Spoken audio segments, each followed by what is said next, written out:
And one thing that we know is that when we help students that are coming from families with farm working backgrounds, that if we provide that assistance to them and show them that we care about their success, they respond to the call. And it would be a short sighted miss for all of us if we can't keep supporting our farm working communities. Welcome again to Chino y Chicano. I'm Enrique Serna. Thank you for taking the time to join me.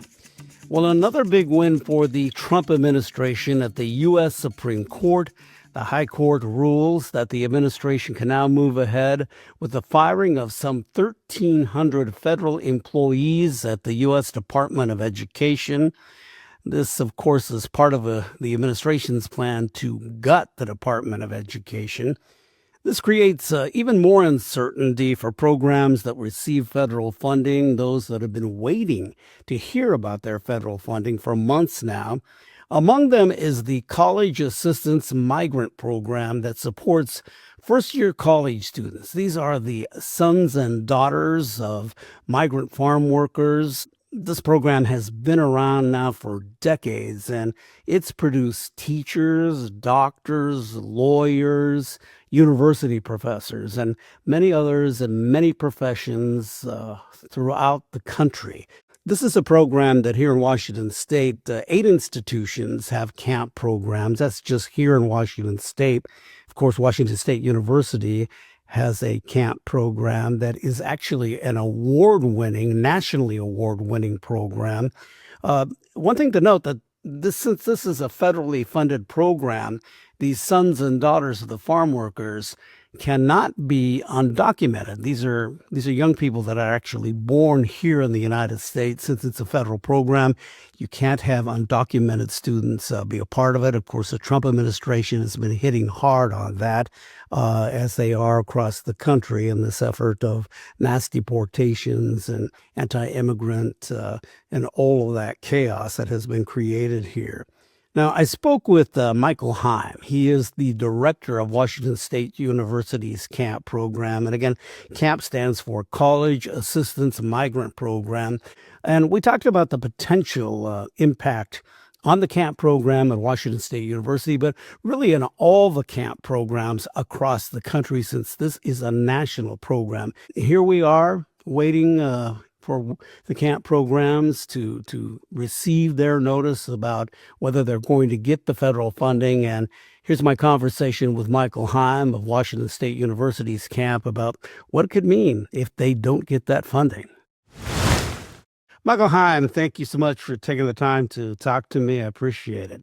So, where are you now as far as funding for the programs that are really aimed at those students that are sons and daughters of farm workers and others that are also trying to get a high school equivalency, basically a GED, so they can start the college process? Yeah, thanks for having me, Enrique. Currently, we are awaiting guidance and news from the Department of Education, and specifically through our funding agency. The office is called the Office of Migrant Education, and they're currently reviewing programs, but we have no new news about information on when that funding will come to our institutions or the receiving party for our grants. So currently, we are past the first day of the fiscal year. So our fiscal year runs July 1st to June 30th, and we are without funding at this point. So this is, of course, national program. So all programs and all grants across the country are waiting to hear back on whether or not we're going to receive funding sometime soon. So it's not just Washington State. We're talking about similar programs like this across the country. But how about here in Washington State? Do all of the major institutions in the state, educational operations like community colleges, as well as the UW, Central, Eastern, do they have similar programs? They do. WSU has, of course, a camp and a HEP project that receives funding through the Office of Migrant Education, as well as 9 other institutions here in Washington State. So I did receive a question a little while ago from a student that said, well, if I don't go to WSU and I can't participate in camp there, can I go to another institution and participate in camp? And really the answer is no. If these programs aren't funded, then none of the institutions in Washington State will have a camp or a project at their school. And that could apply to elsewhere in the country as well, right? And it does apply to everywhere in the country. So the funding goes out to all states with migrant students, and any institution or nonprofit organization that it has successfully competed and received or been told that they would receive funding through that competitive grant process. Yeah. Now, didn't you just receive some type of communication that came through? I guess the White House has a bit of a warning to it. Yeah, there we did receive. That's a great question, because we did receive some like preliminary guidance from the Department of Education, where Secretary McMahon has released a letter. Some of it is to coming from a previous piece of guidance that came through the Clinton administration, which was talking about ending funding for students who are undocumented in institutions of higher education or participating in federally funded grant programs at institutions of higher education. And so right now, what we have heard is that for all intents and purposes, our college assistance migrant programs have received correct guidance from the Office of Migrant Education and the U.S. Department of Education over the years, to where a program like camp, we're not looking to recruit and retain individuals who are undocumented, because the eligibility criteria that we're utilizing is for farm working students, but also at the higher education level is for those students that can apply for FAFSA, and we can help determine need financially for those students. So something in terms of any thought process that goes into whether or not these particular programs will be funding students who are undocumented at the higher education level is unfounded, in the sense that we can't serve students who wouldn't be able to fill out a FAFSA. Generally, that requires a social security number, whether you're a permanent or an eligible resident or permanent resident or citizen here in the United States. So we're not serving undocumented students through our grant with CAMP. But that also kind of mirrors what's happening around the country with the, crackdown on the undocumented and the mass deportations and all of this. And Yeah. that message is part of that, I guess, right? Yeah, it does really speak to a theme for how the current administration is pursuing legislation related to individuals who be undocumented and what services they could receive. When we're talking about Washington State, it's, I think, easy to think that all farm workers are possibly undocumented and immigrants, but we're talking about communities that are very complex and have been here for years and generations sometimes. And the whole body of farm workers within the state of Washington is fairly diverse, but the largest group would identify as having Mexican heritage, and mostly in the household speak Spanish as well. But we've seen over the course of time, for migrant and seasonal farm workers, I was joking every time we talk, right? I talk about how maybe 10% of my job is defining the word migrant for folks, that Right. when we talk about migrant, we're not talking about immigrants. We're talking about the movement of people following the harvest of produce and crops across state borders or county borders. And then those individuals can't return home the same day. They have to stay sometimes weeks on end to harvest and then return back to their families or to where they came from. And we're located in Washington in what we term as the Western Stream. So in some cases, you'll have families and even students who will do the work, and they'll follow a stream from maybe Southern California up through the valley, all the way up to Washington, and they'll follow harvesting of specific crops. And if it's not particularly moving up back and forth through that whole stream, it would be something that they're maybe working in Yakima County, going to Chelan or Douglas County and following crops that way. That qualifies as migrant. And that's usually the most useful definition. And the first definition in the dictionary is really applying that to folks that do follow those harvests. And that's changed over time. Used to be that many of the migrant seasonal farm workers would have been maybe ex-sharecroppers that came out of slavery, and they were following harvesting because they knew the agricultural work, and that's where they had come from, although from unfortunate circumstances of the highest order. And then we've also had in Washington a series of immigration waves, sometimes from Southeast Asia, where many folks would come from Southeast Asian countries, and they would work in strawberries or berry picking and things like that. So we've seen a shift all the way up through the Bracero program with which groups of people predominantly will dominate the group and the demographic that is engaged in farm work and in migrant. But they're mainly Latino or Spanish speaking. Right now, yeah, right now, I mean, you would be hard pressed to find an area that would have the majority of its farm workers not be from Latino communities or Hispanic communities from one country or another. But about 70%, a little over 70% of all farm workers in the country are going to claim like a Latino heritage, right? And the majority of those would probably be Mexican as well. So the funding and having to go through this process and now waiting, is this something that's ever happened before? You know, what we're seeing right now has a distinctive flavor to it that's different from previous years. We have had to wait for decisions to be made and reviews to be done of progress and performance of programs, but never this abrupt and this deep into a fiscal year. There's no date or timeline for when the Department of Education has been able to provide us with information on that funding and when it will be awarded to the institutions. And in this case, Washington State University. So we're grateful that we're supported by the university for at least this 90-day period while we're waiting. But I got to be honest, we're hoping that it comes before that 90-day window, because if not, then there's no way that we could support the program or the staff here at the university. Did this happen during the first Trump administration? This particular funding, I'll call it a crisis, did not happen during the first Trump administration, although there were heavy reviews of who should be receiving funding and what should happen, but it was never quite at this magnitude. There was rhetoric behind what these programs could do to some extent, and questions about whether or not the programs were being efficient or whatever it was, but it was never full blown in terms of the direct language that's been used by the Department of Ed to say, we're going to review your programs, we're going to check and make sure that things are based or being run appropriately based on this administration's interpretation of immigration law. It's a different ballgame this time around. It's a different ballgame. I mean, let's face it, with what's happening around the country and the crackdowns by ICE and all of that. So the circumstances, and also the Department of Education talking about its elimination. How is that also to work with, I guess, in trying to get your paperwork in and make sure that you follow the guidance to get the money?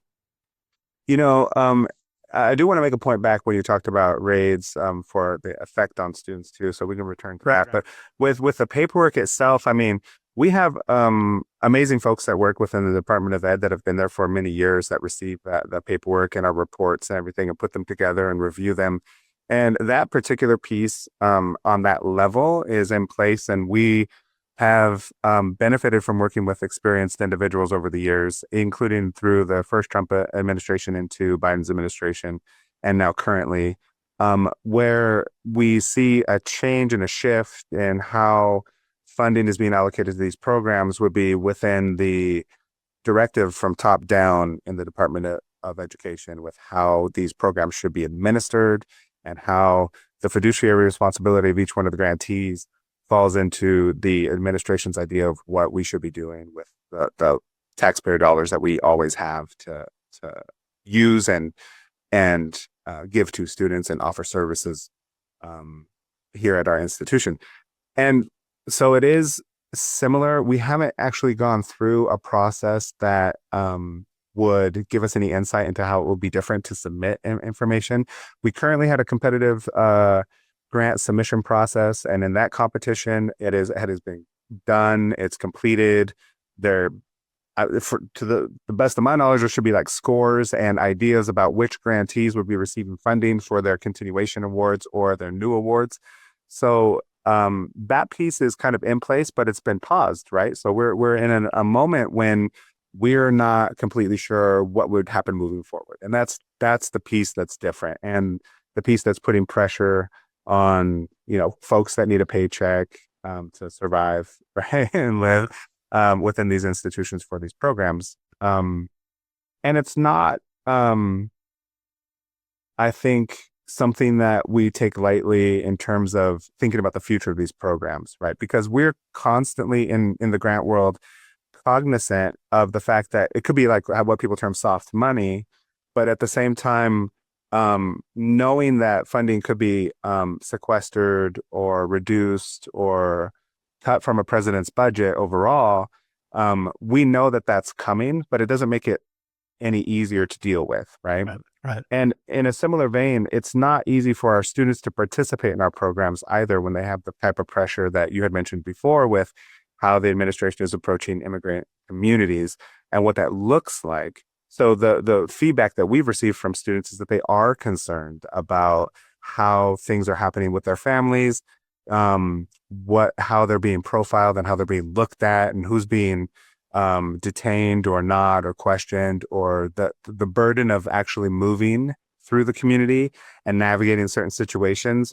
It is a lot of pressure for some of our students who are most likely in some cases, even though their parents have been here for maybe decades, they speak English better than their parents as Right. young 18, 19-year-old freshmen.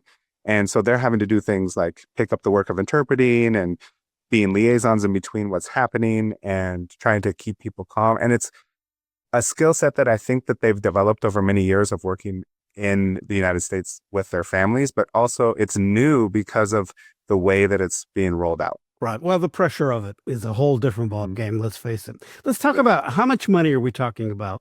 That Yeah, each one of the grants, it really depends on how you submitted it through the competition, up to 475,000 a year for each one of the grantees, but also the entire budget of the Office of Migrant Education is somewhere right around 375 million a year, I believe, and that's a considerable amount of money when you think about the 5-year cycle that all these grants are on, and that includes migrant education programs, which are K through 12 oriented and provide services to students who are young, kindergartners up to seniors in high school that might have interruptions in their education due to their family's movement and following crop harvesting or different agricultural activities across the board. Um, and then we have National Migrant Head Start, that's part of that, HEP and Camp. And so all those programs are within that $375 million a year in the department or the Office of Migrant Ed. and for WSU, what does it mean? How much? For WSU, that's both our HEP and our Camp project are at 475,000 a year, so that's 950,000 a year coming into the institution to help students either through adult basic education or with the higher ed piece. It is that about the same amount for the other institutions in the state. Yeah, it's a very similar amount. It's a similar amount. It depends on what institutions can do to supplement funding and provide maybe staff salaries off of the grant or whatever it may be. And so very similar across not just Washington, but the whole country for each one of the programs as well. So CAMP is the College Assistance Migrant Program. You also Correct. have, and give me the acronym explanation for HEP on that. Yeah, HEP is the high school equivalency program. All right. And both of these programs' names came from in 1967 for the high school equivalency program and 1972 for the College Assistance Migrant Program. So we're thinking about programs. We're having a conversation about programs that have been here for almost at the far end about 60 years. Wow. Wow. Wow. Offering services to students to create kind of a pipeline of success for them, and mainly children of farm workers to address some of the gaps they've received through the K through 12 system that may have let them slip through the cracks because of their movement, right?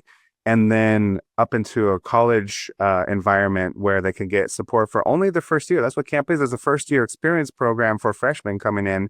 And the hope is that we can get them started on the right foundation so that they can be successful throughout the next years here at WSU, but at any other institution that they're at.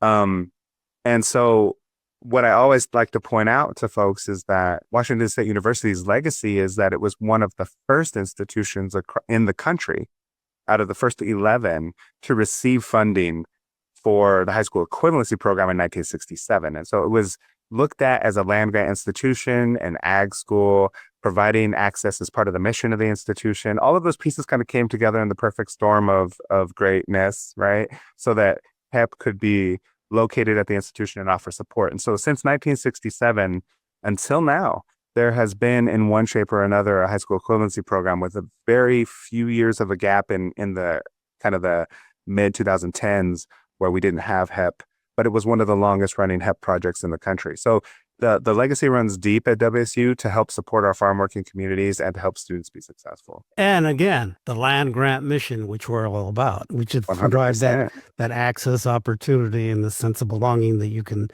come to a school like WSU and get an education and get a degree. What are our students through the years now? What are they doing? What kind of jobs do they have? That's a great question because we try to keep a hold or at least understand and track students through their 4 years and then maybe grad school. But what we do know is that, man, I think that when we were talking at one point, you were talking about these are things of the American dream, right? And we have students that are coming from the fields, like one summer before they're here at WSU, they're working in cherries. They come to WSU, they get their first year, they graduate, and then they go on to be doctors of veterinary medicine, PhDs in the field, JDs, MDs, and they practice in the fields that they're getting their degrees in, which I think is important because we know that everybody's going to get a job, everybody will work, right? But getting a job in your field, that's important. So the spectrum from A to Z, you've got people that are doing engineering all the way to zoology. I don't know. Do we have an A? Anthropology will be the A. And they really work through each one of those fields. And the goal that they have is really tied to their families' values of education, but also keeping the families together and having that value to like, we're going to support each other, make sure that you can reach this dream and accomplish your goals. These are successful students. We're not talking about like the type of piecemealed handout where you're like, let's just help people for charity. It's really, the results are hard hitting and empirically, statistically significant results. That their success. Yeah. They're a success. Yeah. I think there's something else here that I think is very important is for these young people, the ones that have gone through the years that have become successful, and for those behind them, brothers, sisters, cousins in their families to see, hey, I can do that. I can go to college. I have an opportunity. So that that visual awareness of seeing someone like them accomplish something. I think that's a really crucial thing. Oh no, it's amazing. What we've been able to do is, we can't really calculate the ripple effect of what a HEP project being in one place since 1967 would have on the communities and the educational attainment of those communities and the families that have participated in HEP over the years. The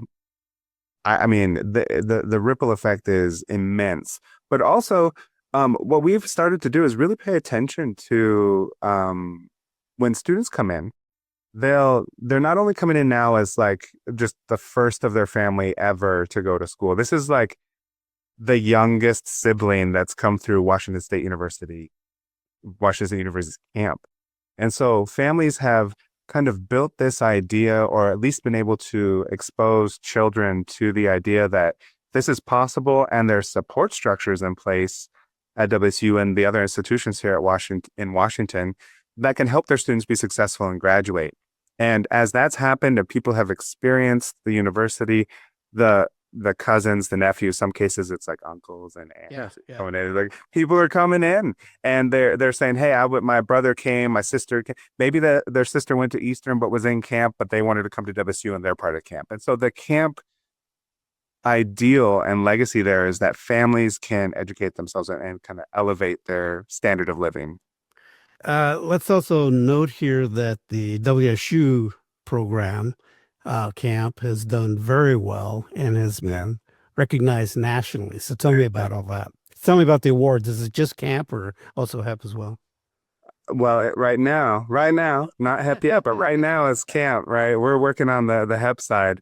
So we've been working really intently with camp to be able to demonstrate the effectiveness of the programs. And here we've put, I think, a mammoth effort into data collection and analysis. So some of the national recognition has come out of that analysis and really evaluating the program and how effective it's been for the performance measures that we report back to the Department of Ed. And so the first award that we got last fall in 2024 was from a nonprofit out of DC called Excelencia in Education. And Excelencia in Education is a really great organization because as a third-party nonprofit looking to see what things are working for helping to educate Latino students as they go through the school, we were able to kind of slip in and say, hey, we've been helping a lot of students of farm working backgrounds. Not every single one of them is Latino, but the majority are. And here are the results. And after a few times being recognized as a finalist, finally, like WSU Camp kind of rose to the top of that group, and we were awarded what they call as the example of Excelencia for 2024 to 2025. Wow. So they'll have it on an annual basis, right? That's great. Yeah, and so for a year we've been kind of sitting there with that title as the example of Excelencia for baccalaureate attainment for Latino students and what actually works for helping students be successful. And that kind of like snowballed into a whole bunch of kind of publicity about like, well, what are you doing right? What's going on? And then we actually we received another award through NASPA, which is the Student Affairs Organization for higher education professionals and student affairs. And we were awarded one of their top awards at this annual conference in March of 2025. And they call that award the Grand Bronze Award for Excellence. Wow, nice. Congratulations. Yeah, thank you. We're excited. I mean, I got to tell you, Enrique, the thing about it is that, we can talk about that. Yes, our program received the award, but there's nothing to really talk about in our programs unless we have students really working hard. And, the work ethic that our students bring in is, bar none, some of the highest work ethic you'll find. That they work very hard at trying to fill gaps in their knowledge or to be on top of what they need to be on top of at the institution. And like every 18-year-old or 19-year-old, they have to work through some things, and we try and help them the best we can. But without them and kind of the magic they bring to the mix, we don't really have a whole lot to talk about and stand on. So I'm super proud of the students that we've worked with over the last like 8 years to be able to demonstrate this success. And it's led to kind of a unique situation where we view WSU as a very special place. There's a way to demonstrate success. The students are hardworking and being very successful. And the population of students coming out of our migrant seasonal farm working communities is continuing to rise and increase every year. Yeah. So yeah.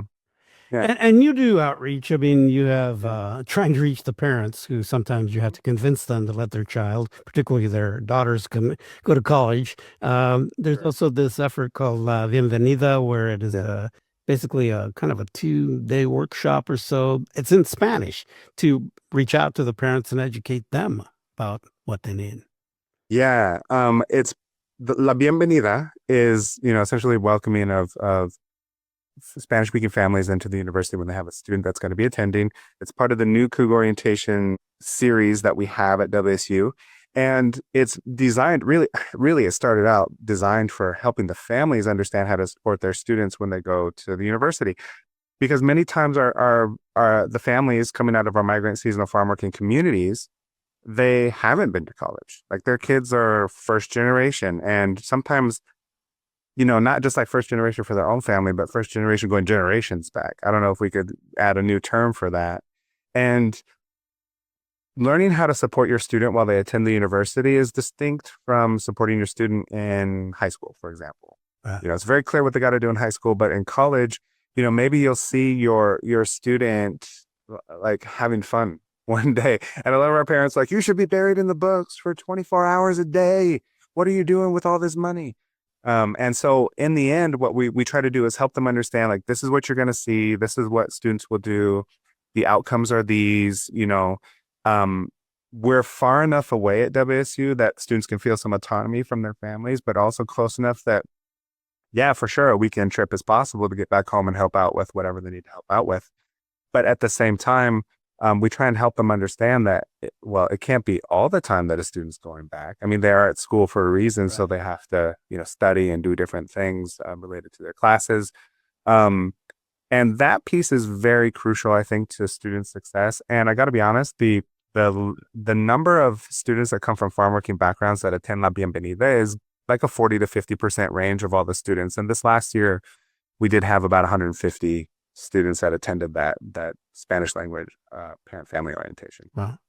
What are you telling the students now? I'm sure we talked about it a little bit, and I'm sure they're concerned about what's happening, whether the program is going to be there, Yeah. everything else that's going on, which is just so difficult. And um, hey, don't get me started. It is so well. It is. Yeah. Yeah. It's just mind-boggling that this is happening. But what are you telling the students to try to get them to understand that we kind of doing everything possible so you can get back here? Yeah, the messaging is exactly that. We're working as hard as we can to help ensure that we get the funding and that we are able to convince the people in power that this is something that's high performing in terms of a program. It's a good investment in terms of taxpayer dollars. It provides results that do lend to a better economy, a higher producing economy, and helps build up the communities. I think in Washington State, we understand that. So I think Washington State understands that overall. And our Hispanic communities from wherever they're from here in Washington State are the fastest growing communities. Yeah. So in terms of how we're elevating and keeping higher education going, our communities that are Hispanic in makeup, especially with farm workers, they're growing very rapidly and they want to come to school and they want to attend school and graduate and then move on to even sometimes grad school or other professional positions. And I would be remiss if I didn't mention that while that's true, um, we're kind of riding on the backs of the success for everything is riding on the backs of Latinas, right? Because they form the largest majority of students that are coming to college and graduating and becoming professionals. And I think we talked about this. It was you that had mentioned one time. In fact, they were the guys. I want to see more of the Latinos. The guys. I mean, the Yeah. the women are there. They are just motivated. Yeah. Yeah, it's like where are they, right? And then how do we reach that community? But we do have like when we have young men come to the program from farm working backgrounds, oh man, they're fantastic. Like we are talking about young men who are really driven for their careers. They want to be like mechanical or electrical engineers. Right. They want to be doctors. They want to be the highest levels and produce. And so some of the and they're great because some of the best young men I've met have been coming through our program, and they provide an opportunity to say, "Hey, it's doable." Also, because I think that there's sometimes a stigma for men from Latino communities, right? To like get to work, you need to start making money. You got to produce. You have to take care of yourself and family. And sometimes there's situations where that is absolutely necessary. And sometimes four-year college isn't the answer. Sometimes, an associate's degree or certificate program is the answer. Our messaging to students is quite simply that, we're doing everything we can, but also I want you to be successful. So we have no, qualms about, or problems and inconveniences about referring students over to the other institutions that have camp projects or just which program will be the best fit for them, because we don't want to bring somebody in and essentially set them up for failure by, throwing them into the deep end for no reason. Right. And so when young men want to come, we are ecstatic. We want them to feel supported. I think there's a growth in male students from Latino communities coming into higher ed. But we've still got that larger portion of Latinas that are coming in and getting educated. So we try to make sure we balance all of it, but we've got to recognize that the Latinas are really out there working hard, getting educated. Right. So right now you're in a wait and see situation. And any last word, anything I haven't asked you that you'd like to say about why this is important? We mentioned a little bit about it with the land grant institution and the mission that we have, but I got to be honest, these are the only programs that are designed specifically to help our farm working communities. And you will have students come to WSU and participate in our programs. They could be white, they could be African American, they could be Southeast Asian. There's many different folks that will come through. They represent different agricultural industries. Could be seasonal fishing, right? Could have to do with forestry service options that are there. Not just being a park ranger, right? But like, doing stuff specifically for logging industries or forestry. It could be with produce crops. It could be with livestock. It could be with, fish hatcheries. And the reason why I'm mentioning that is because not only are the agricultural products and activities within the industry diverse, the people are diverse too. And one thing that we know is that when we help students that are coming from families with farm working backgrounds, that if we provide that assistance to them and show them that we care about their success, they respond to the call and they end up becoming some of the highest performing students that we have in terms of retention rates and graduation rates at the university. But they also are able to move on to higher education in terms of graduate degrees at a higher rate than students who aren't participating in camp. One of the things I've always admired most is that once these students catch the spark, they are wanting to be in leadership positions. They're hungry to be successful. They kind of understand what they want long term, although that shifts sometimes through as they go through the undergrad. And so understanding that as we serve our farm working communities, we're going to learn how to serve other students and we're going to learn how to serve other people.